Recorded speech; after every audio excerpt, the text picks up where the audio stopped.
Hey guys, it's me, it's Queen Osedaru, and thank you for joining me for another wonderful edition of Ask an Aquarius. If you haven't already, please hit the red subscribe button and smack the bell. So I got a message from this young lady, right? And I thought this was a really great question. It made me laugh out loud, as a matter of fact, when I heard it. Because I'm Aquarius, and I would think of the same things, you know? I would say exactly the same thing. That's why it made me laugh so hard. So what she said was, she said, I always tell people to listen to people who are successful at what you want to do. So if you want to be the CEO of Nabisco, you should listen to other CEOs of Nabisco, you know, or similar companies. And she said, you always tell me that, but she said, you haven't been successful in relationships, which everybody knows. I don't even know if I've ever been in a relationship, to be honest with you. I really haven't figured that part out, because I feel like in order to be in a relationship, you have to make a commitment to the relationship. And I've never made a commitment to a relationship. So I'm thinking, like, do any of them even count? I don't even think they really count. Like, if you want to get technical, I was in a relationship, but as far as I'm concerned, because of the fact that I never really said a commitment that I meant, my commitments were always conditional. I'm here as long as you don't mess up. And that was basically how I felt about it. And when they messed up, I was out. So I don't really feel like that's a relationship. I don't feel like that's a commitment. So if you ask others, I've been in relationships. If you ask me, I really call them situationships, as you guys know. I don't really feel like they fit the criteria for relationships. So she said, if you've never been in a successful relationship, then how can you give me advice on relationships?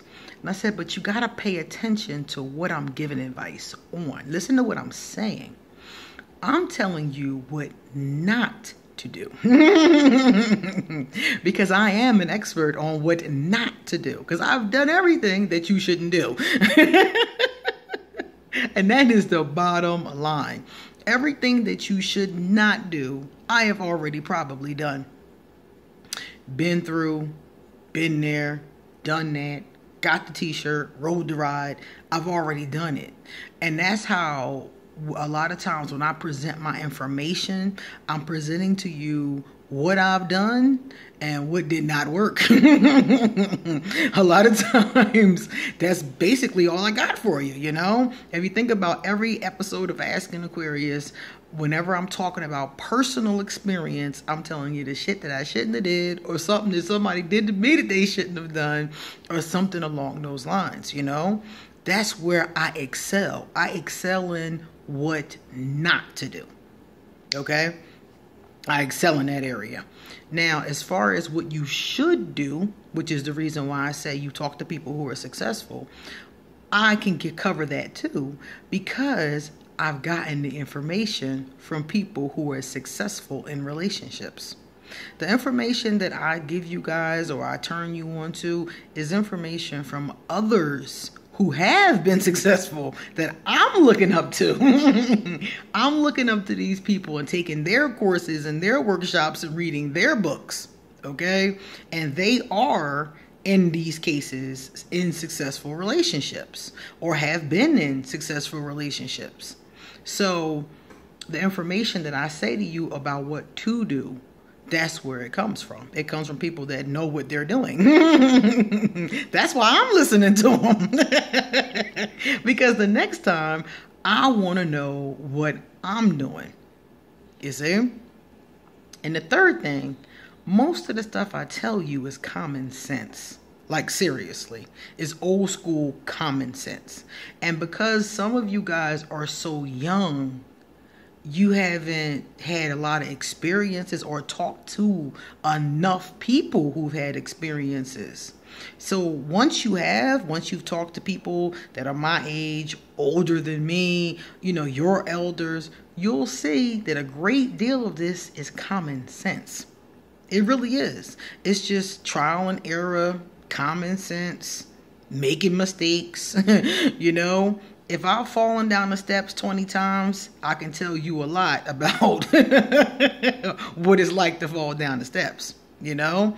And I can tell you where I was standing, what mistake I made, why I tripped, and what step was the wrong one to step on, which part was the wrong part to step on, all those kind of things, you know?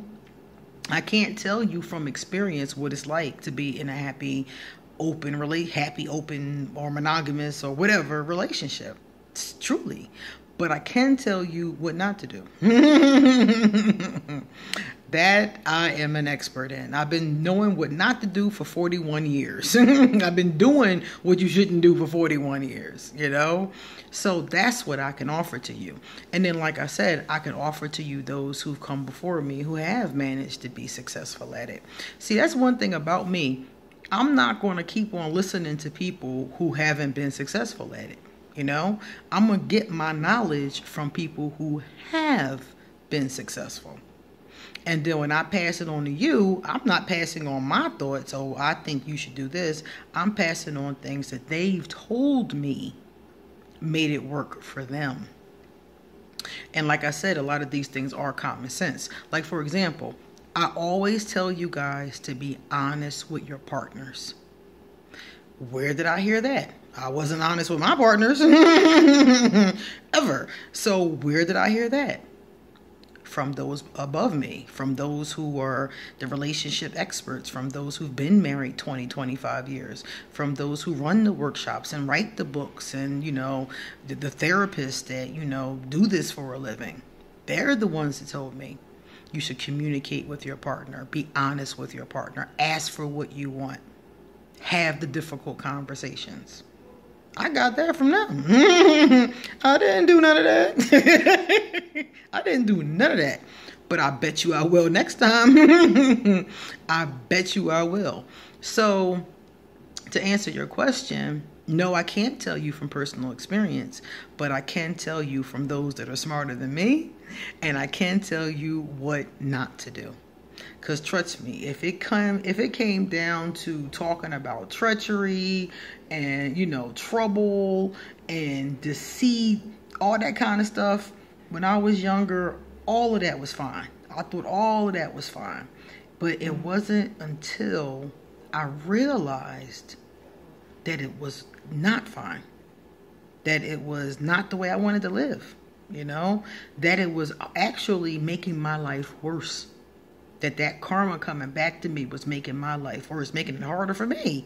It wasn't until I got that message that I switched things around. So now I do want to be honest. And now I do want to communicate. You know, I want those things now because I've learned that they're important. Some people already know that. You know, some people grow up in homes where they're already aware of that. And maybe my elders did try to tell me that, you know. I don't know. I got a lot of mixed messages when I was young. I don't know about you guys, but I got a lot of mixed messages because my elders were sometimes doing stuff that was unscrupulous, you know, like having affairs and, you know, stuff like that. And I'm seeing the unscrupulous nature as a young lady, but I'm also seeing people that are doing the right thing, that are married, you know, taking care of their families, working hard. So I saw a combination of both. And as I got older, for some reason, I don't know why, I decided to go with my scandalous nature. I decided to go with being Erica Kane instead of being Virgin Mary, you know? Some kind of way that seemed like the way to go. Some kind of way that seemed like the fun path to go down.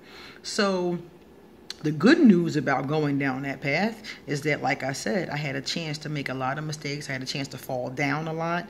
I had a chance to really mess up. I've had a chance to really hit the rail. And the only reason why I even bothered telling people any of this at all, spirituality, relationships, anything, is because I know that some of you think like I do. Some of you will think like I do now, and some of you may think like I did back then. You know, it's going to be both sides of the spectrum. And prayerfully, those of you who are looking at that will say, damn, she got scraped up with that. I ain't gonna do that to myself. You know, I'm hoping that enough of you will be smarter that you'll see what I did and be like, so that's what not to do. Okay, and go in the opposite direction. That's the only reason for doing Ask an Aquarius in the first place, is to be transparent about my own mistakes so other people may spare themselves from making the same mistake. Now, I know that doesn't mean everybody will. Some people will hear my stories and then do the same damn thing. You know, make the same mistake, you know. But some of you will be like, okay, all right. Okay, I'm not going to go that way then, you know.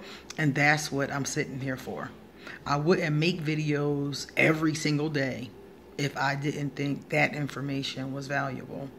And if God hadn't told me it was valuable and that people need to hear this.